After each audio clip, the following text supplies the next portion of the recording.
اعوذ باللہ من الشیطان الرجیم، بسم اللہ الرحمن الرحیم۔ خواہ میں انگولی دیکھنا۔ حضرت ابن سیرین رحمۃ اللہ علیہ نے پایا ہے کہ دائی آت کا 5 انگولیاں 5 نمازیں ہیں، اور بائی آت کی 5 انگولیاں فرزند اور برادری ہیں۔ بعض اہل تعبیر نے بیان کیا ہے کہ انگوٹھی صبح کی نماز کی دلیل ہے، اور شہادت کی انگولی نماز ظہر، اور درمیان والی انگولی عصر، اور اس کے ساتھ یہ انگولی نماز مغرب، اور سب سے چھوٹی انگولی نماز عشاء کی دلیل ہے۔ اور کوئی شخص خواہ میں دیکھے کہ دائی آت کی انگولی نہیں رکھتا تو دلیل ہے کہ اس کا فرزند یا برادری میں سے کوئی مرے گا، اور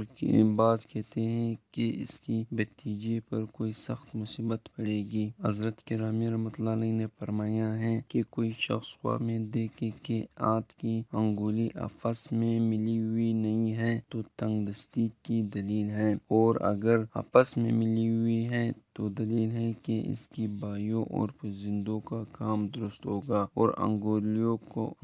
کو دیوانوں کی طرح بند کیا ہوا ہے تو دلیل ہے کہ اس کے اور اس کے اہل بیت کے کام بند ہو جائیں گے۔ حضرت جابر مغربی رحمۃ اللہ علیہ نے فرمایا ہے کہ اگر کوئی شخص دیکھے کہ اس کا انگوٹھا کٹا ہوا ہے تو اس امر کی دلیل ہے کہ اس کو مال کی قوت ہوگی، اور اگر دیکھے کہ اس کی انگولی شہادت بریدہ یعنی کٹی ہوئی ہے تو اس امر کی دلیل ہے کہ فرض نمازوں میں تقصیر کرتا ہے، اور اگر دیکھے کہ درمیانی والی انگولی کٹی ہوئی ہے تو اس امر کی دلیل ہے کہ اس کا شیر بادشاہ رئیس مرے گا، اور اگر دیکھے کہ درمیان والی انگولی اس کے ساتھ والی انگولی کٹی ہوئی ہے تو دلیل ہے کہ اس کا مال نقصان ہوگا، اور اگر دیکھے کہ اس کا